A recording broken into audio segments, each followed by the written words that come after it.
So Patti, I really enjoyed having Dave Humphrey on the podcast again. It's been too long since we had him on. I love what he's so doing with integrated engaging. payments. And he has so many great insights. I think does. people are really going to benefit from today's interview. You know, I should have kidded him about this during the interview. I forgot to, but he's actually the only person I know who I have a jealousy about their studio.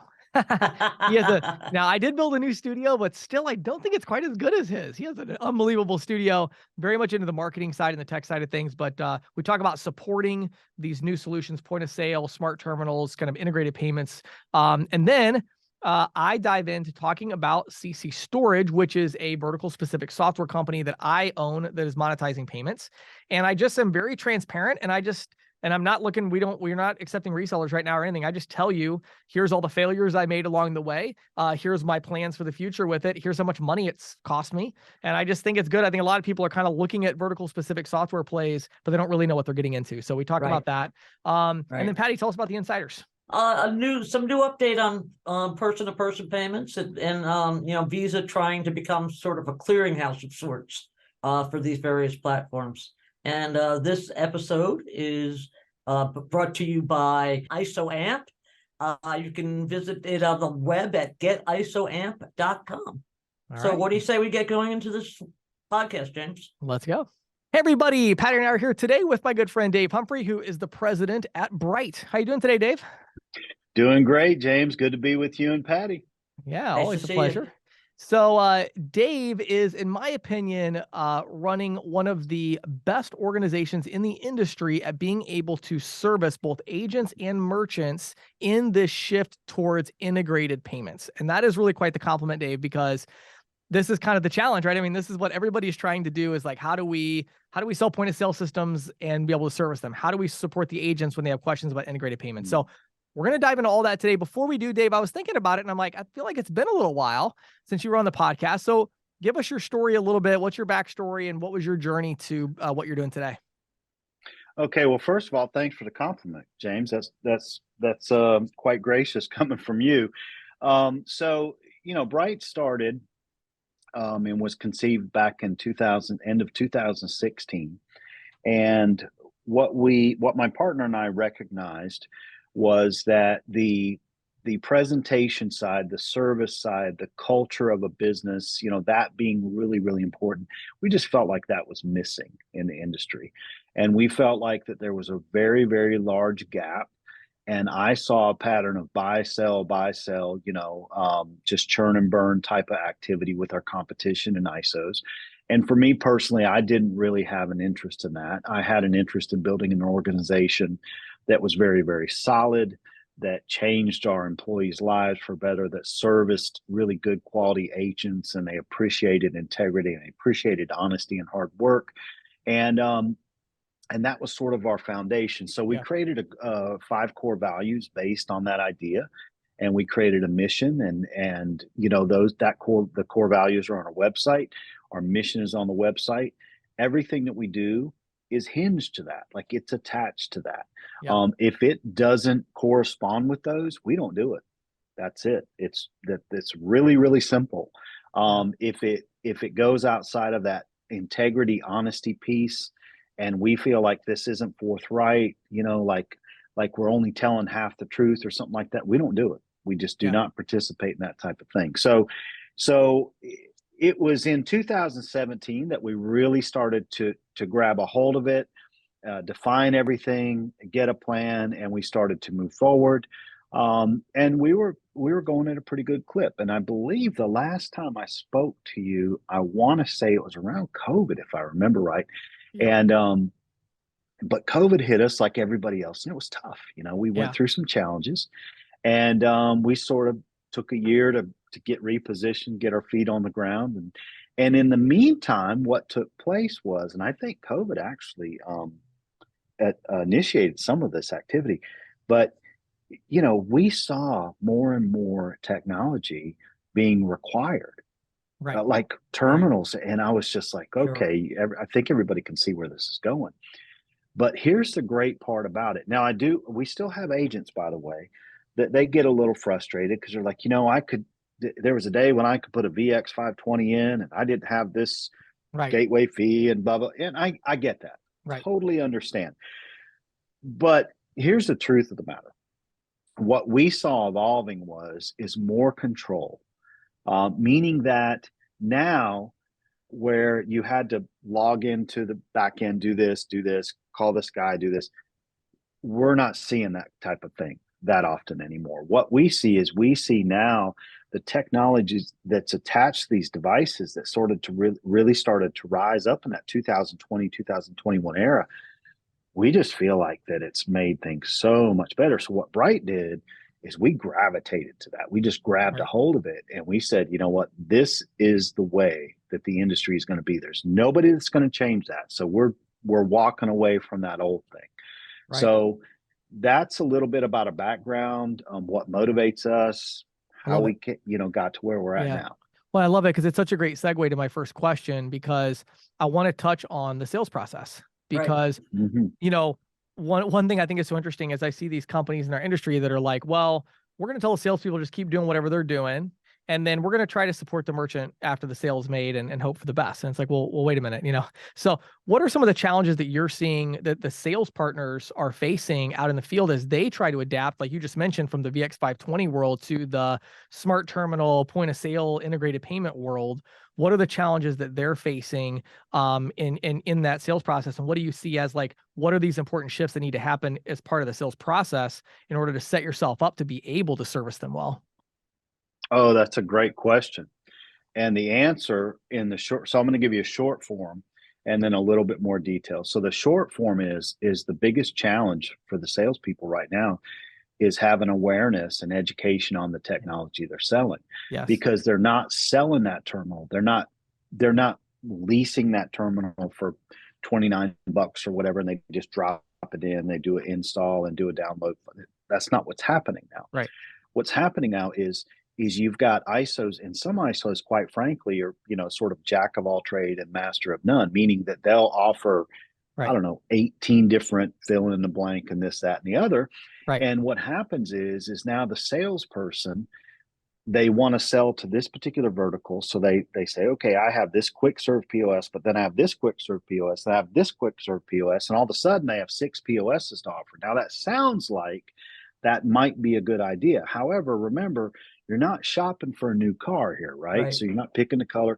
What you're doing is you're technically and this is why it gets really messed up, I think, is you're technically trying to meet specific needs that maybe have to do with employee management or this, that, and the other. So now you've got a bank card salesperson that has to be experienced, educated, aware, all of these, you know, fill in the blank and all these things with the right technology to be able to sell properly. Otherwise, it sort of looked like, you know, a goofball at times. Or like, well, I thought you said it would do this. Well, I thought you meant it would do this. Then you got a POS coming back and exchange, you know. So I think those are some of the biggest challenges. And some of the most successful salespeople that we deal with are the ones that focus on 3 or 4 types of technology associated with the verticals they're servicing, and they kill it. I mean, they do amazing. The guys that are all spread out and all over the place, their challenges never end, and they really never conquer that problem either. By the way. Yeah, no, that's really true. You know, it kind of reminds me of, Dave. It actually reminds me a lot of when Steve Jobs came back to Apple. And if you read about that story, where I think they had something like 43 different types of things that, you know, the smart pen, you know, whatever, like all these different technologies. Yes. And he came in, and I can't remember. Yeah. And the way when you read about it, I'm sure it wasn't quite this clean and neat, but you know, the idea was there was this meeting where he drew these boxes on the board and said, we need one device for consumers, which is going to be like the MacBook Air or whatever. And then we need one device for professionals, which is the MacBook Pro. And then anyway, he had like these 4 things, and like the iPod, I think is what it was, but it was like, we have 4 things that we do, and that's it. And he literally got rid of like these huge divisions of making other stuff and said, we can only be good at so many things. It sounds like that's kind of what you're saying, right? Oh, absolutely. I mean, you know, and for the salespeople, remember, because you've got an agent, and then sometimes that agent is managed by, you know, a sub ISO of an ISO. And when you have multiple tiers and then all those challenges, it makes it really, really complicated. Right. 100%. So Okay, so the agents out in the field, they understand the solution, they're being educated, which I know you're passionate about, and then they make a sale. So the person says Mhm. yes. Well, what happens next? What does Bryte do in kind of this underwriting and approval process? What happens between yes and then, of course, eventually the equipment gets shipped out? What are you doing in your mind differently, or what are you focusing on there to make sure that everything is positioned so that by the time that equipment is shipped out, that there was a smooth experience and the merchant's got kind of this running start? Yeah, that's great because that's exactly what we aim to do, that smooth experience, right? The Right, running start. So everybody knows that you make money in this industry through the processing. You don't make money by selling these terminals, right? So if right, you sell a right, terminal, sits there for a week, that's where's the processing? When's right, it going to start? right. So we created a department I think about 5 months ago, and an actual piece of software with it, by the way, called Touchpoint. And what Touchpoint does is there are I probably my department's going to correct me, but I think there's 17 touch points from the time that an MPA merchant processing application comes in to the terminal goes out the door. And what Okay. happens is it's each one of those touch points are on a list, and we have a corresponding text that goes out that says, "Hey, to the agent, this has happened. This is where it's at. This is where it's at. This is where Mm, it's at." And what it does is it keeps all of our departments accountable. It keeps things running. So if there's a bump in the road, we know it really, really quick.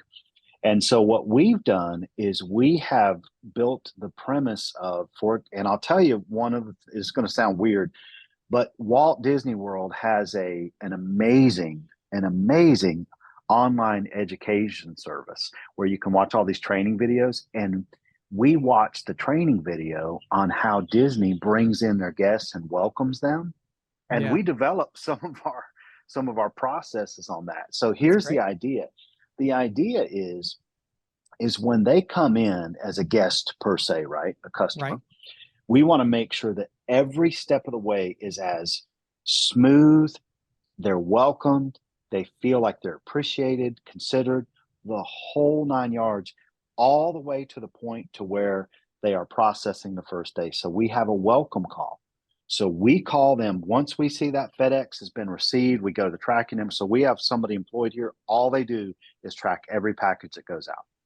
When they track that package, hey, Mr. Jones, I see that you've got your terminal, and we'd like to get you set up. Can we do that now, or would you like to schedule an appointment in the next day or so? And again, day or so, we don't say next week, so we can get you up, saving money and experiencing Bryte, right? And that's what we do. That process is so case critical because that first impression with that merchant is, wow, they called me. They think I'm important. They Mm, value my service. And here's the other thing: when you run into a snag down the road, let's say a batch time's off and they didn't get their money and they're calling up, "Where's my money?" Right?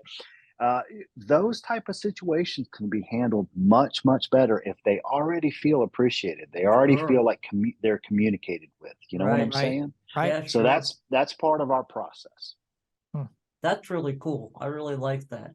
And I kind of like the Disney thing. I mean, it's really great when you can take like from another industry and mold it to work for You can't do better than the Disney experience, you right? can't. So, There's not Yeah, much better you than know, that, you can't. I mean, it's an amazing experience, and most people don't understand that that emotion and that draw to feel welcome, to feel wanted, to feel appreciated. That's huge, yeah, and Yeah. and it's bringing that into intentional. our Well, it's industry, huge in is life. yeah, So of course it's going to right, be huge in Yeah. selling. Well, and I think, Yeah, and again, right, it's so intentional, right? It's like, right. yeah, we're going on. My family and I Exactly. are we're doing our first Disney cruise this year. Oh, are We've you? gone to Disney World a bunch of times, but we're gonna do a Disney cruise in like about a month or so.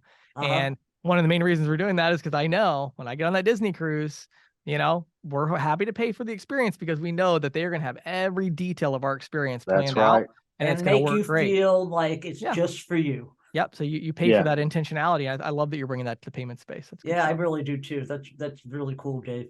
So tell me, once the equipment and the software is all configured and ready to go, what do you have to do to onboard the merchant so that they activate and use the solution? Yeah, that's a great question. So what we do is when we go through that welcome call experience, when we go through the whole process of making contact with them, we always let them know that, start having a better experience now. Okay, so we want to let them know that in some cases, to be honest with you, they're ready to use the equipment because they're having a terrible experience with the existing processor. Okay. So what happens is we take notes. We have notes within our system to where we sort of have a gauge on, what's the deal with this guy? Is there anything we need to be aware of and that type of thing? So in our CRM, we're very careful to point out any things that may be important. And I'll tell you other little things that are important, by the way. If the sales rep is kind enough to take any notes, let's say they're a football fan of, like me, Florida Gators, right? Right. We bring up all those little things.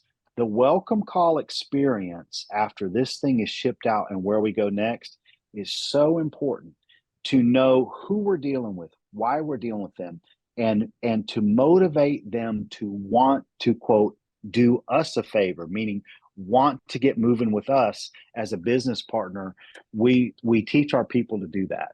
And it's very rewarding, because what happens is when our welcome call staff, when the staff is doing this and they're like, okay, I called them, I got them up and running. And what that department, by the way, is responsible for is going back into the next 2 days. Did they batch? Are they processing?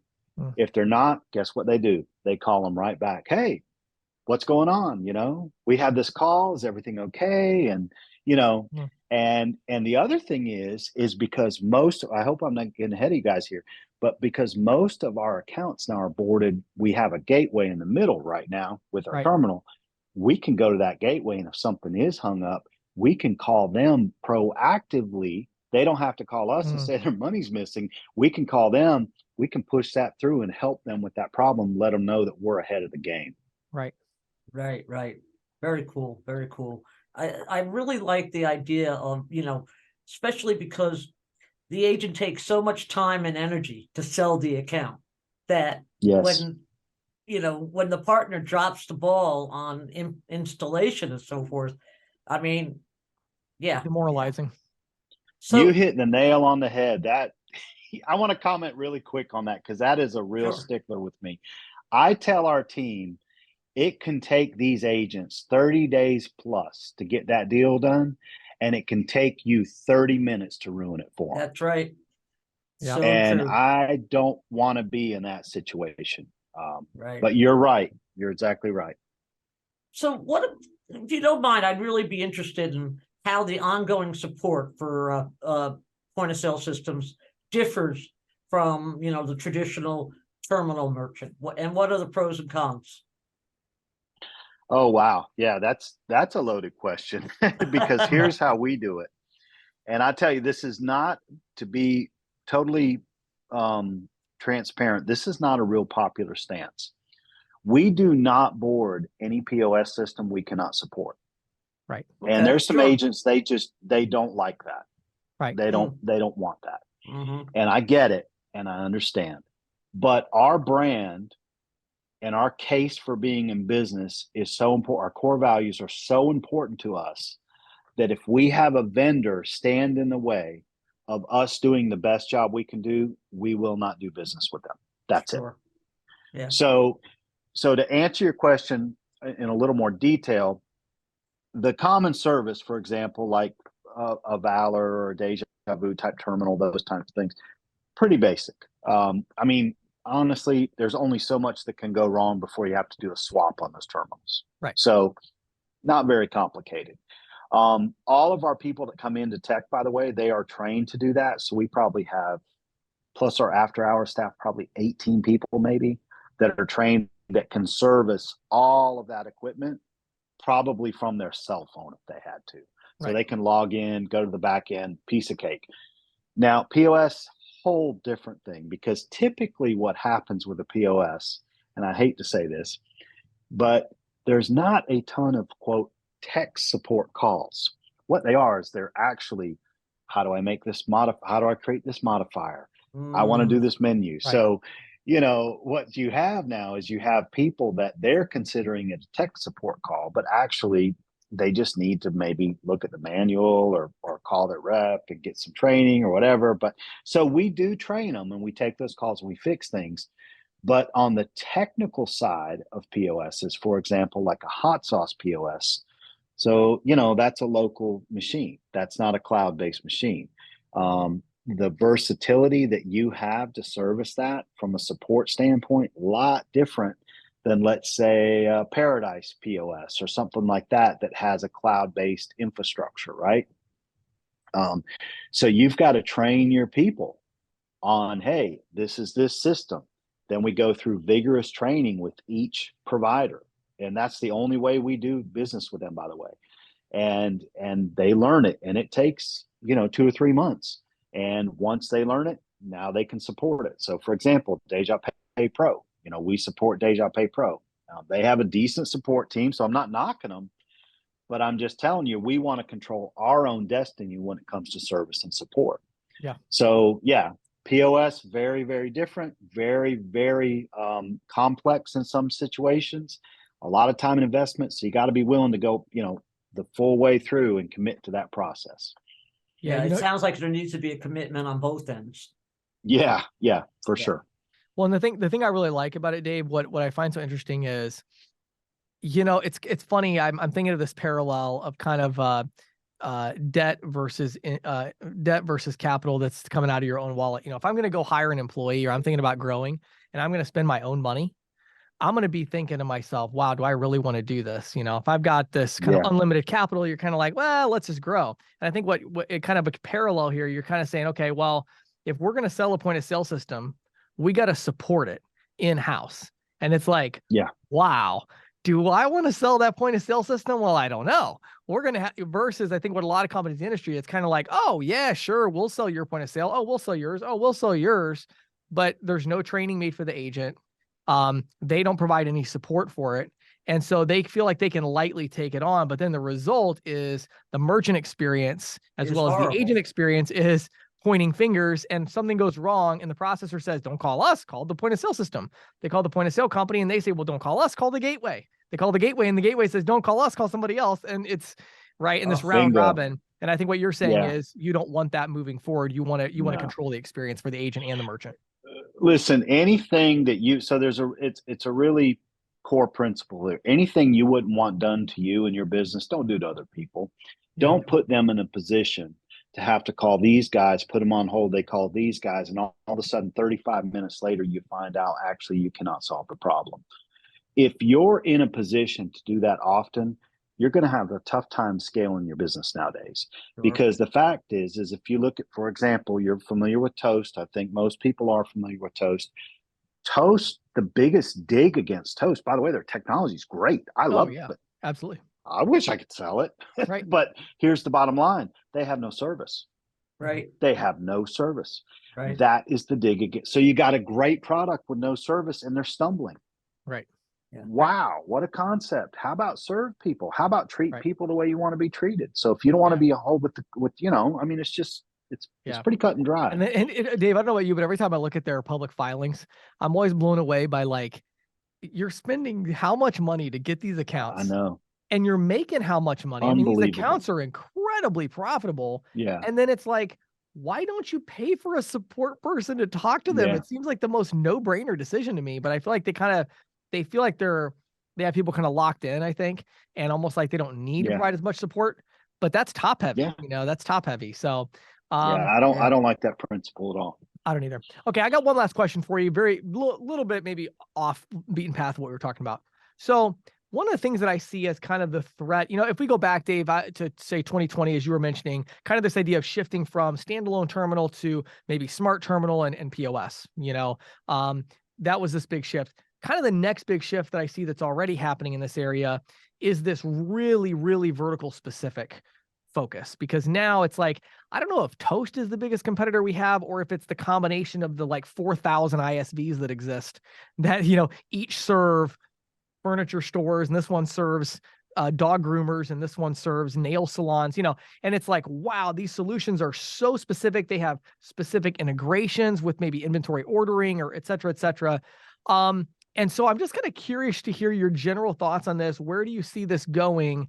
And are there some things maybe Bryte is already doing along those lines, whether it's from a marketing perspective or product mix or whatever? Just What are your thoughts on this vertical specific software trend that we're seeing in the, and I should mention specifically companies that are monetizing payments, I should mention, right, that are vertical specific software that are monetizing payments. How do you view that from a threat, a competitive perspective? Okay, so this is a podcast topic all its own for Of sure. course. But I'll give you my quick assessment and answer on this.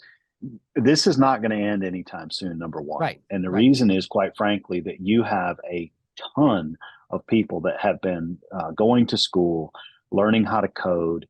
You know, so you've got all your basic, well, you know enough about coding to know, you know, what your basic languages are. So you got some Python, PHP experts out there, and they can write this. Right. So they work for the payments guy, and they work for him from home for $20 an hour, and they develop the application that is used to manage pool companies, right? Because the guy's brother-in-law is a pool, blah, blah, blah. And it goes from there. Right. You have 1,000 people doing that every day. Okay. Yep. So now what you have is, in my opinion, is you have an overabundance right now of applications that can do this, this, and this. So these applications sooner or later are going to have to interface data and work together so everybody can make money, or you're going to see a lot of people going out of business. So I do think there's going to be a shift in the next 2 or 3 years where data is going to have to be siloed, shared, work together so everybody can make money. The next thing is anybody that's developing software right now just for licensing fees, they're crazy. I'm just telling you, I'd never do it. Never do it. If you're not monetizing payments in your development, you are going to be one poor guy. That's all I'm saying. We've spent money, a lot of money on software development. And quite frankly, some of it we just dropped because you know what? Why are we going to do this? Right. Because, you know, it's just not worth it. Right. We can use this application. And so the thing is agents, here's where I think the industry's really going to be sort of get punched in the face, to be honest with you, is the agents, I think, are going to lose a lot of accounts in the future that they traditionally got a hold of because of relationships. They serviced them well, but this application comes by that provides such good service, so many good opportunities that it trumps those other things. Right. And now you've got this company out of, you know, Idaho or Salt Lake, Utah or whatever, and they're servicing lawn care companies all over the United States. And they have a portfolio of 8,000 merchants, right, and they're making on average of 20 basis points per deal, plus $99 on a monthly licensing fee, because they do this, scheduling this feedback, push it to Google reviews, blah, blah, blah, and Yelp, et cetera, et cetera, et cetera. And they have an integration with the fertilizer company to reorder your inventory. Bingo. I mean, it's all that kind of stuff too, right? It's all these like those are barriers. Yeah. You know what I mean? So the agent, you know, the agents and the ISOs really, really need to be careful on the software vendor they're picking. They need to be careful. I mean, do not pick a guy that's all of a sudden just going to tuck, turn, and run and make a deal with so-and-so payments company, and all that data is in that app. And technically speaking, you can't do anything with it. Like legally speaking, you can't, because it's not your app. It's not your data. You know what I'm saying? Right. So there's a lot of challenges. Like I said, this is a huge sort of big topic that needs to be broken up to probably 8 different categories, but that's the best short answer I think I can give you right now. Yeah, we'll do a follow-up episode about this one we for definitely sure. will. But yeah, interesting. Okay, so Dave, I always love talking to you. It's so fun. Give us a little more insight on Bryte. So for those that listened and said, hey, that sounds kind of interesting, I want to learn more about Bryte. Maybe they're an agent, maybe they're an ISO. Where would you send them to learn more? Yeah, well, you can just go to bryteps.com, send us a message. We're on LinkedIn. I'm on LinkedIn. Stephen Morris, which I think you know Stephen. We just had him on the podcast not too long ago too. Oh, okay. That's right. I'm sorry. Yeah. My bad. Stephen Morris, you know, he is our business development manager nationally. Great friend. Love the guy. Super fantastic. You can call Stephen and he can give you all the details. You know, we're not a, God, I hate to even say it like this, but I will. We're probably not highly competitive in the recruiting circles. And what I mean is that I think we got a fair Schedule A, and we got all. And the reason is we emphasize a lot on helping agents brand and push their brand out there and grow their businesses and coach them and scale and then our service side. So we just don't. You're not, You just don't. you're not looking for everybody that's got a pulse. Yeah. You will not see your inbox full of invites and your cell phone blowing up and text messages from our company. That's just not us. So we are who we are. But contact Stephen Morris is the best way to get a hold of us. And we've had several people call. In fact, I had last week alone, I had 2 people call. They really wanted to deal with us. We just couldn't give them what they needed as far as the revenue share. We couldn't do it. Right. And it's okay. But we had great conversations. You're like, man, it's good to talk to you. Good to talk to you too. And we just moved on. Right. So at the end of the day, providing the level of support and service that you provide is expensive. And yes, you guys it is. you guys got to make sure you're making money. And so I think it's another big thing, Dave. And again, it's like we came up with like 3 podcast topics today, right? But I think the other thing is too the expectation of the agents. I think there's a lot of agents that see the writing on the wall and they're like, okay, wait a minute, I got to embrace integrated payments. I got to provide this incredible experience to my merchant, and I still want my 95% split. And you're like, yeah, no, not going to happen. No, here. not unless you're going to hire the support people to you know what I mean? Like, right. no, what is the other partner going to get in exchange for providing all the support? So I think that's a whole other topic. Yeah. But give us that Hey, website. let me just, go ahead. if I don't, is it just for folks who are listening and not watching? Dave's wearing his company T-shirt, but it's BRYTEPS.com. There you go. Just There wanted to make sure everybody got that address correct. Thank you so much for that. Yeah. Well, Dave, thank you so much for taking your time today. Really appreciate it. And I wish you well, my friend.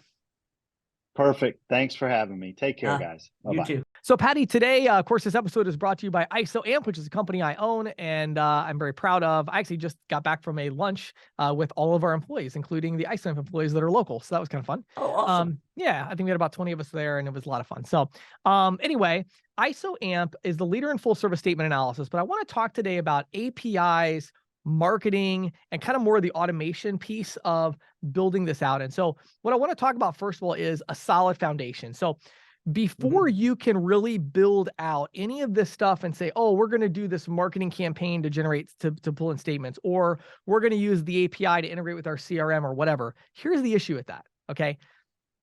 When you upload a statement, it's not going to get done, then everything you build on top of that is going to be incredibly complex. Like, what happens if a customer uploads a statement and it actually doesn't get analyzed? That's a problem. So the first thing that we have at our company, what we talk about a lot, is this idea of 100% coverage. So we do have instant analysis, meaning you upload a statement, it is instantly done and no human touches it. However, because of all the validation rules and how careful we are about accuracy, that percentage is still relatively small. But here's what's interesting about it, Patti. Of the statements that are not fully automated right now with ISOAMP, the average turnaround time last week was, are you ready?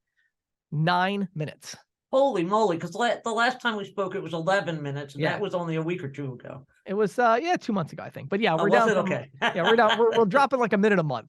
Time flies. But yeah, so 9 minutes is the average turnaround time for ones that are not fully automated.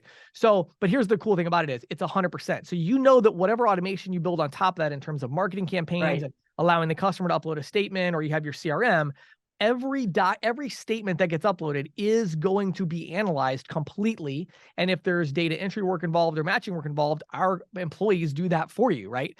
But once you have that foundation, it is cool to be able to build some automations on top of that with the sales process. And so let me give you a couple of really quick hits on this of things that we have, and then you can reach out to go to getisoamp.com to learn more. So number one is we have marketing campaigns. A marketing campaign, very simply, it is a link or an embed code to a very simple set of web forms that allow the customer to enter some basic information. You control what information you want them to enter, and then upload a statement, or they can even get an instant estimate. So you can choose which path you want, and then they upload their statement, and that creates a lead for you. And then either instantly or within 9 or 10 minutes, you're going to get an email back that says, not only do you have this lead, but it's done. And the analysis has been completed, and now it's up to you to follow up with that client, and you could build other automations via Zapier or whatever you want, okay? That's one option. Second option is fully custom marketing campaigns. This is where within our system, we will host your own custom web pages. Your developers can build in HTML, CSS, and JavaScript, which is pretty crazy. And you can leverage our smart fields to build out your form and make your own marketing campaign. So if you're going to spend $50,000 on a Facebook campaign for merchant services, why not include in that flow the idea of downloading a statement, right? Sure. So we have that has some limitations as far as how many pages and all of that. Next, we have the API. Well, with the API, you can do anything you want. Build your own landing pages, build your own marketing flow, build your own Zapier, automation, tie in our webhooks and everything from our API, and just send the statement to us. We'll send it back. We'll give you all the data when we send it back. You can do whatever you want if you have a CRM and you want to integrate with it. So we have all of that. So basically, if there's anything that you want to do from an automation side, we do it. But this is the thing. We don't just allow you to build this automation. You can build this automation with the confidence that every statement that comes through, whatever this flow is, it will be accurately analyzed and completed. And then it will come back to you either instantly or within 9 or 10 minutes. Yeah. That is how you want to build your automation flows. And that is like so way cool. Yeah. So I'm very proud of the company. Again, I own the company. And so I'm super proud of it. And you can head over to getisoamp.com, getisoamp.com. Click on get a demo. Somebody from my team will follow up with you. So Patti, today in Questions from the Field, I wanted to answer one of my favorite questions ever, actually, in the Facebook group, CC Sales Pro community. And I won't quote it exactly, but there was a guy in the Facebook group a couple of days ago that asked and said, I keep hearing about vertical specific software companies that monetize payments. Is it hard to start one of those? And so there was some comical comments under there like, yeah, but I actually typed out a comment to him, which he responded to. And I realized, I was like, you know what? I've never really talked about it. And I thought, I have one of these companies and, CC Storage is for self-storage management. And I thought, let me just actually be really, really transparent. And maybe I'm going to be more transparent than I should be here, but I'm just going to tell you what it's like to start one of these companies. I think that's a great idea. I don't know. Thought it might be fun. So, first of all, let me be really clear about something. We are not accepting resellers right now. We have our own inside sales team. And so I'm just sharing this for your benefit to understand how you could start one of these companies. Down the road, we are going to look to the ISO agent channel, but we have not done that yet. So please don't, this is not me trying to promote this company for you to reach out and say you want to sell it, because you can't. So let me just say that first. All right. So here's what we have. Okay. So we want to go after self-storage properties. All right. We identified that as number one, an underserved niche. So let me explain something. If you want to build a vertical specific software company, you do not want to go after a well-established niche, because if you say, I'm going to build a restaurant point of sale system. Okay. Well, now you're going to compete with Toast. You're going to be competing with all these other companies, right? Lavu, Quantic, et cetera, that have these massive feature sets. And the expectation of a restaurant owner of their point of sale system is very high, because most restaurants do have a point of sale system and they are using advanced features. Right. Okay. Right. So why do we pick self-storage properties? Because it is the exact opposite. There's a huge percentage of self-storage property owners who are using a Square reader, and they're manually keying in the credit card number every month to process the payments, literally. It's that bad. Right. Now, there are big software competitors, but we realized there's a niche here. And when we looked at the feature set, we're like, you know what? We can build this. This is realistic, and we can build this particular feature set. Okay, so what we did was 4 years ago. So again, I'm just going to be really transparent. I'm going to share my failures today as well as my successes. Okay, so 4 years ago, I spent about $60,000 in development cost to build a very kind of bare bones app, with the idea that we were going to go serve these business owners who currently had no software. So we were going to take them from no software to some software. And we're going to give the software away for free. They had a customer portal so they could send an email invite out. Their customers could log in and use it and make payments. It was a total failure. So I paid the $60,000. I had one full-time employee who was selling it. I had another full-time telemarketer who was calling to generate appointments for my salesperson. And so we were spending maybe $12,000 a month, I would imagine, outside development costs in terms of trying to scale it up. We did a little bit of advertising through Captira. And what we found was there was two groups of self-storage property owners. There was the ones who had no software at all, and they were not ready to pay for software at all, which ours was free. Which is why I didn't have any software. but they also Probably. weren't willing to pay for credit card processing fees because they were taking Ooh. checks. Mm, And we were like, oh, and this is before dual pricing and all that was a big thing and cash discounting right. and everything. So, it was like we sold maybe 20 customers, and these are small that are using it, and we're making, $30 or $40 a month residual. They got 50 to 100 units or something. And so it was like, wow, this is not going to go anywhere. So I shut it down. This was 4 years ago. Okay. 6 months ago, after COVID, probably about a year ago, we started talking about it. But about 6 months ago, we were like, wait a second, dual pricing, right? Now, what, and with us, it's card and ACH, right? Not Right. cash. And we're like, wait a minute.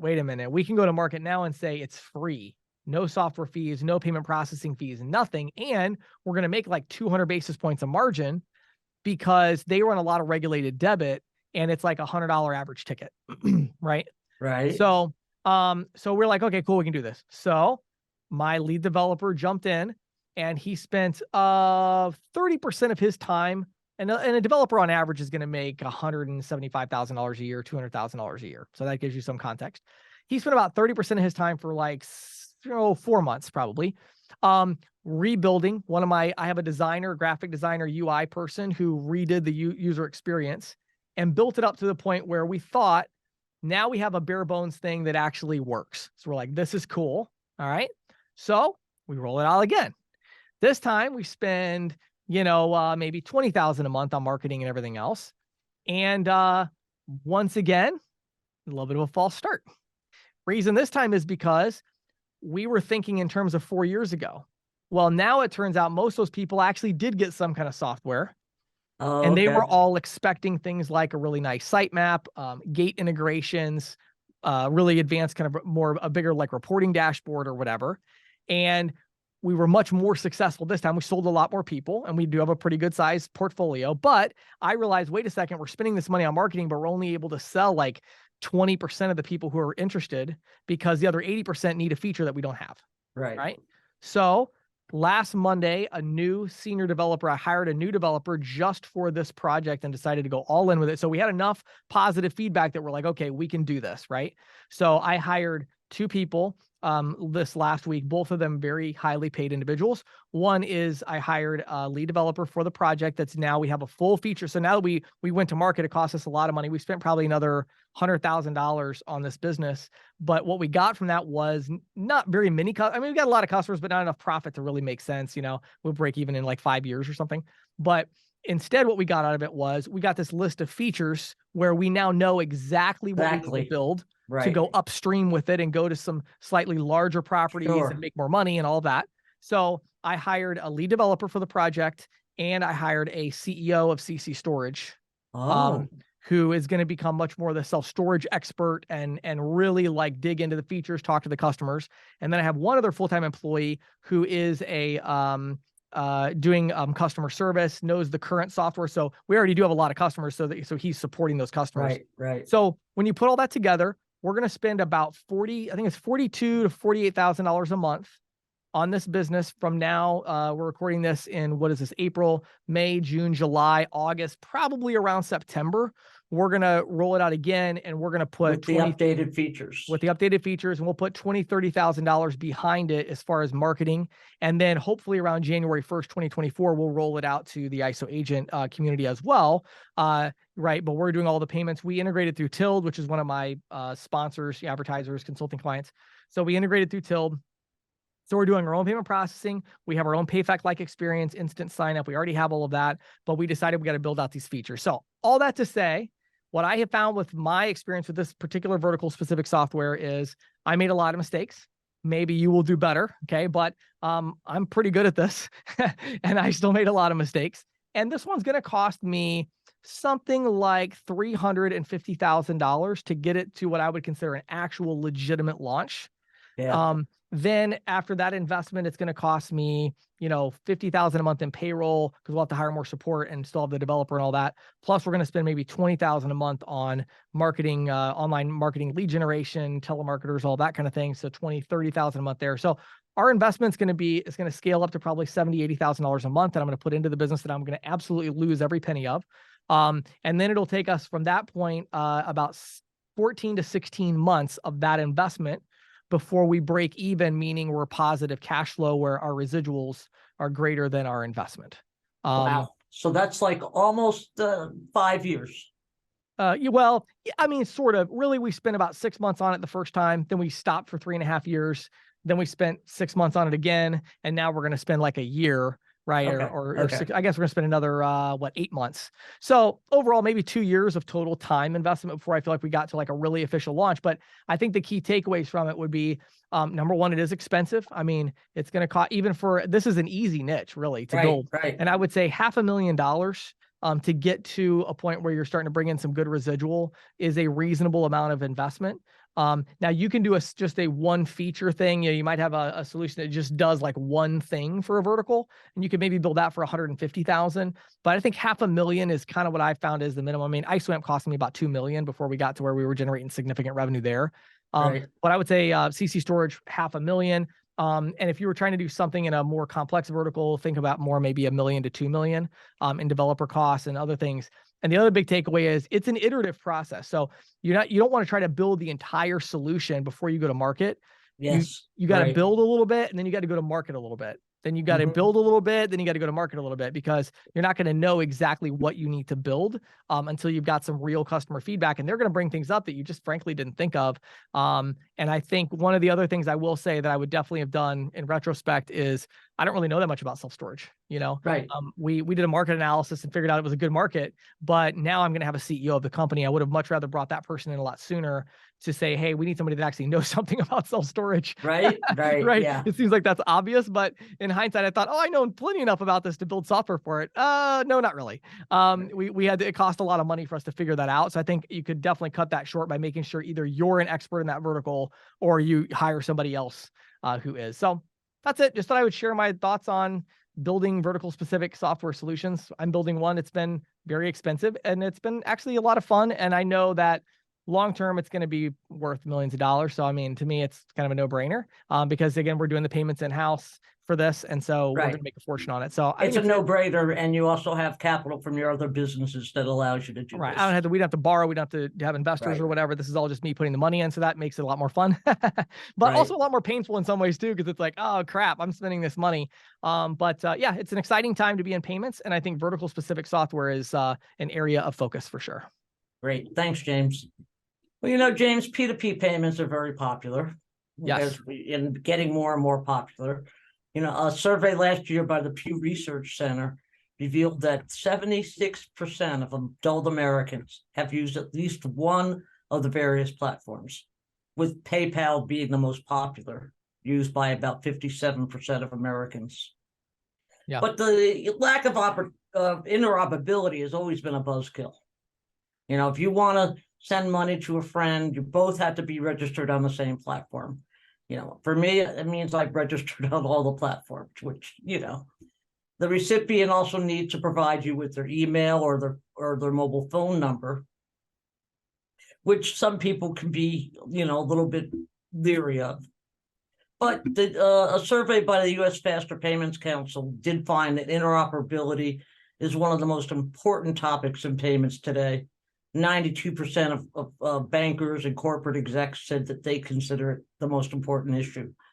So Visa has developed a new service. It's called Visa Plus that makes it possible to send payments seamlessly across platforms without requiring the exchange of personally identified information. Plans to begin testing the service later this year with PayPal and Venmo. Now, even though PayPal owns Venmo, you can't pay a Venmo account through PayPal and vice versa. Right. So with this new solution, no cards required. Instead, users create personalized payment addresses that are linked to their PayPal or Venmo accounts. And then folks using either app will be able to receive and send payments quickly and securely between platforms. Cool. Future partners include Daily Pay, which is a payroll service that specializes in earned wage access. I2C, which I was totally unfamiliar with. Yeah, I did some research. Best I could figure out is they're a open banking company that supports card-based payments. Okay. And then Western Union is also on the list. Sure. Not mentioned in Visa's press release were the platforms Zelle, which is bank owned and used by about 36% of Americans, according to Pew's research, and Cash App, which of course is owned by Block and it's used by about a quarter of Americans. But analyses I've read suggest that those will be added once, the new payment rail is established. But I think this is really interesting because, there's been a lot of focus on P2P, Early Warning, which owns Zelle, is also starting a new P2P network. I think with the Fed now coming into focus, and RTP already up and running and supporting P2P with more real-time settlement solutions, I think we're going to see some real uptake on this probably beginning next year. Good stuff, Patti. Well, definitely keep us in the loop on that one. It's definitely a prevalent trend. Yes, it is.